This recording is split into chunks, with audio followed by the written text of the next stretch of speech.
दोस्तों, knowledge study में आपको स्वागत है। कैसे हैं आप लोग?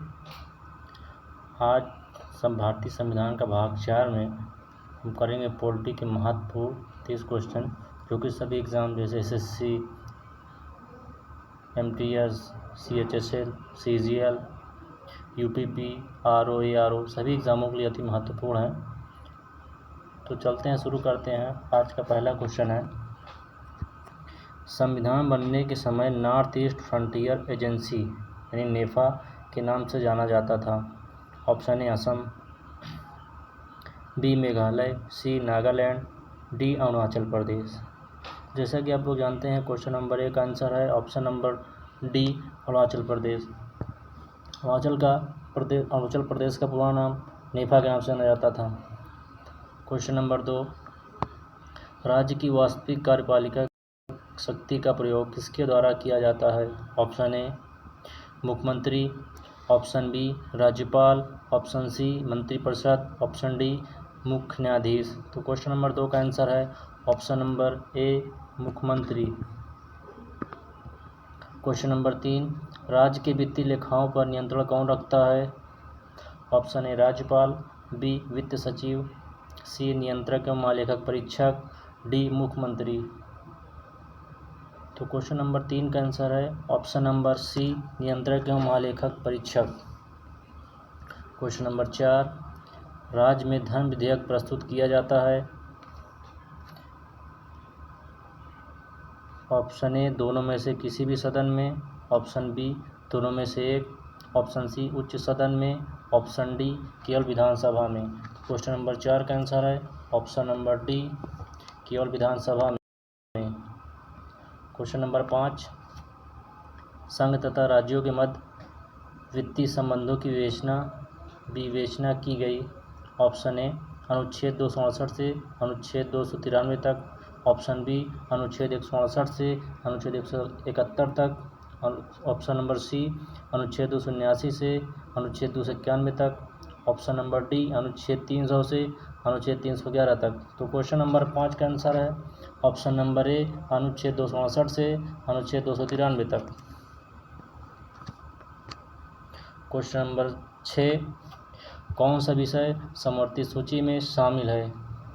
ऑप्शन ए मजदूर संघ, बी वन, सी वन्यजीव संरक्षण, डी शेयर तथा वायदा कारोबार। तो क्वेश्चन नंबर 6 का आंसर है ऑप्शन नंबर डी, शेयर तथा वायदा कारोबार। और प्रश्न नंबर 7, निम्न में से समवर्ती सूची का विषय है? ऑप्शन ए पुलिस, बी आपराधिक मामले, सी संचार, डी विदेशी मामले। तो क्वेश्चन नंबर 7 का आंसर है ऑप्शन नंबर बी, आपराधिक मामले, जो कि समवर्ती सूची का विषय है। क्वेश्चन नंबर 8, संघ सूची में विषयों की संख्या है? Option A 102, B 100, C 82, D 97। तो क्वेश्चन नंबर 8 का आंसर है option number D 97। Question number 9, अंतर्राज्यीय व्यापार पर कर लगाने के लिए कौन प्राधिकृत है? ऑप्शन ए राष्ट्रपति, बी वित्त मंत्री, सी राज्यपाल, डी संसद। तो क्वेश्चन नंबर 9 का आंसर है ऑप्शन नंबर सी, राज्यपाल।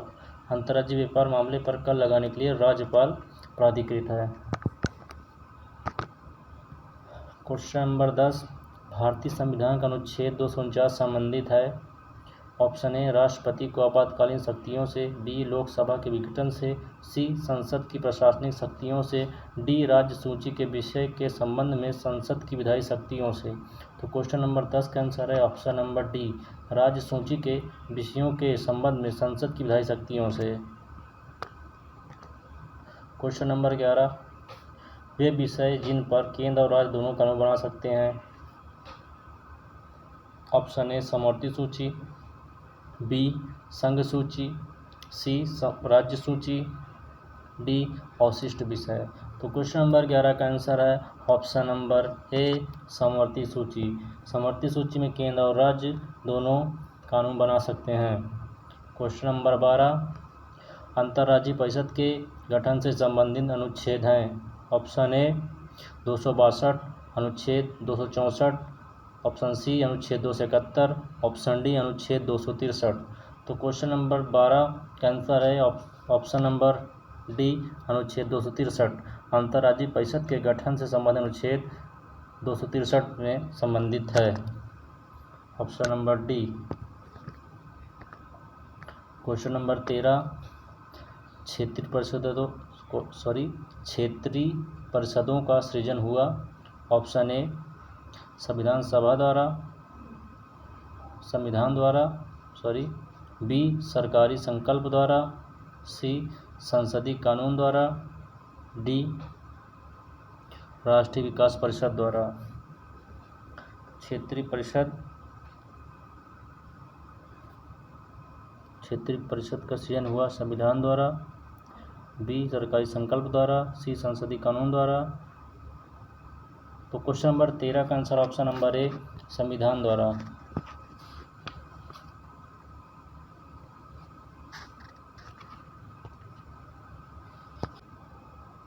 क्वेश्चन नंबर 13 का आंसर गलत बताया, उसके द्वारा क्षमा चाहता हूँ। क्वेश्चन नंबर 13 का आंसर है ऑप्शन नंबर सी संसदीय कानून द्वारा। इसको ठीक कर लीजिएगा। क्वेश्चन नंबर 14, निम्न में से कौन सा आयोग समिति संघ राज्य संबंधों से संबंधित नहीं है? ऑप्शन ए सरकारी आयोग, बी इंद्रजीत गुप्ता आयोग, सी राजमन्ना समिति, डी पुंछी आयोग। तो क्वेश्चन नंबर 14 का आंसर है option number B Indrajit Gupta आयोग।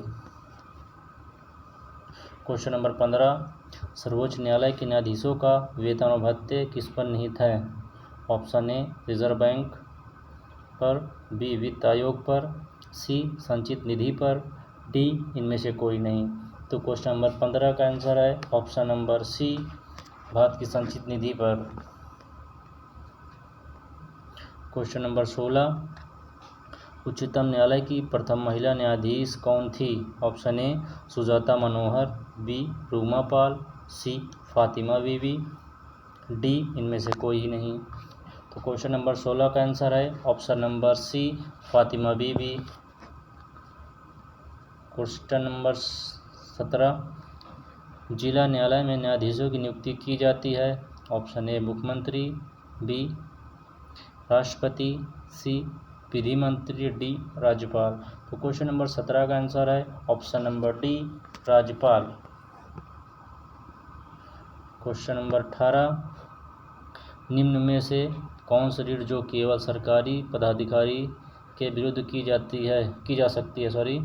निम्न में से कौन सी रीट जो केवल सरकारी पदाधिकारी के विरुद्ध की जा सकती है? ऑप्शन ए बंदी प्रत्यक्षीकरण, बी प्रतिषेध, सी परमादेश, डी उत्प्रेषण। तो क्वेश्चन नंबर 18 का आंसर है ऑप्शन नंबर सी परमादेश। क्वेश्चन नंबर 19,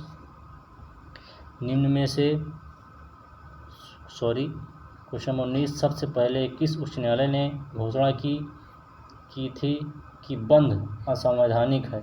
ऑप्शन ए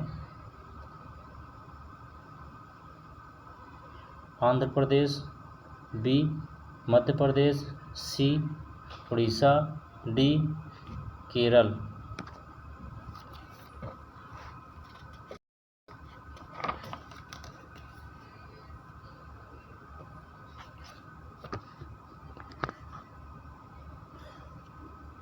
तो क्वेश्चन नंबर 19 का आंसर है ऑप्शन नंबर डी केरल।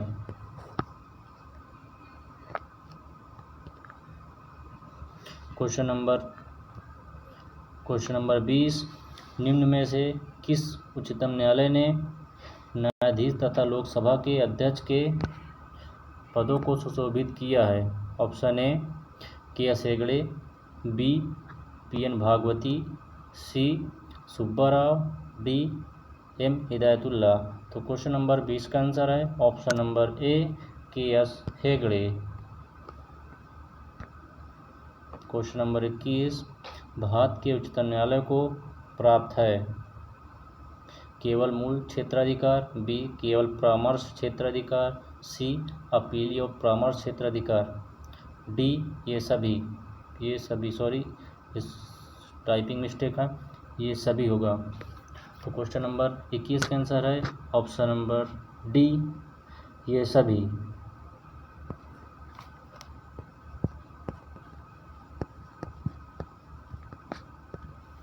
इसको ठीक कर लीजिएगा। क्वेश्चन नंबर 22, उच्चतम न्यायालय के न्यायाधीशों की नियुक्ति की जाती है राज्यसभा द्वारा अनुमोदन किए जाने पर, बी लोकसभा की सलाह पर, सी प्रधानमंत्री की सलाह पर, डी उच्चतम न्यायालय के मुख्य न्यायाधीश के परामर्श पर। तो क्वेश्चन नंबर 22 का आंसर है ऑप्शन नंबर डी, उच्चतम न्यायालय के मुख्य न्यायाधीश के परामर्श पर।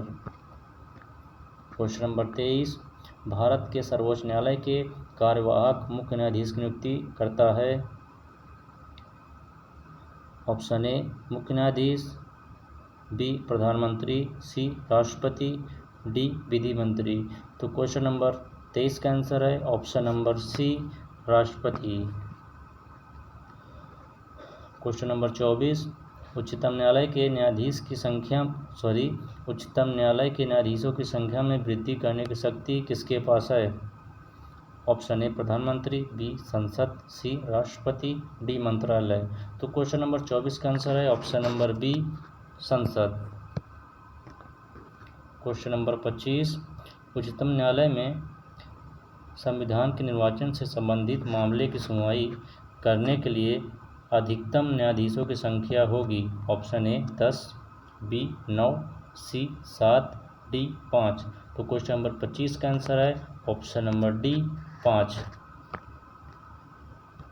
क्वेश्चन नंबर 26, उच्चतम न्यायालय का अब तक की सबसे बड़ी संविधान पीठ किस केस में बनी? ऑप्शन ए गोलकनाथ केस में, बी मिनर्वा मिल्स केस में, सी बैंक राष्ट्रीयकरण केस में, डी इनमें से कोई नहीं। तो क्वेश्चन नंबर 26 का आंसर है option number A Golaknath case में। क्वेश्चन नंबर 27, निम्न में से किसे अभिलेख न्यायालय कहा जाता है? ऑप्शन ए उच्च न्यायालय को, बी उच्चतम न्यायालय को, सी दोनों को, डी जनपद न्यायालय को। तो क्वेश्चन नंबर 27 का आंसर है ऑप्शन नंबर सी, दोनों को। उच्च न्यायालय और उच्चतम न्यायालय दोनों को अभिलेख न्यायालय कहा जाता है। क्वेश्चन नंबर 28, जनहित याचिका की शुरुआत किसके द्वारा की गई? न्यायिक पहल द्वारा। ऑप्शन ए न्यायिक पहल द्वारा, बी संसदीय एक्ट द्वारा, सी संविधान संशोधन द्वारा, डी ये सभी। तो क्वेश्चन नंबर 28 का आंसर है ऑप्शन नंबर ए न्यायिक पहल द्वारा। क्वेश्चन नंबर 29, न्यायिक पुनर्विलोकन प्रचलित है? ऑप्शन ए भारत में, बी अमेरिका में, सी दोनों में, डी ब्रिटेन में। तो क्वेश्चन नंबर 29 का आंसर है ऑप्शन नंबर सी, दोनों में, भारत और ब्रिटेन दोनों में। क्वेश्चन नंबर 30 और लास्ट क्वेश्चन है, भारत में न्यायिक सक्रियता का संबंध है? ऑप्शन ए जनहित याचिका से, बी न्यायिक पुनर्विलोकन से, सी प्रतिबद्ध न्यायपालिका से, डी न्यायिक स्वतंत्रता से। तो क्वेश्चन नंबर 30 का आंसर है ऑप्शन नंबर ए जनहित याचिका से। Thank you for watching.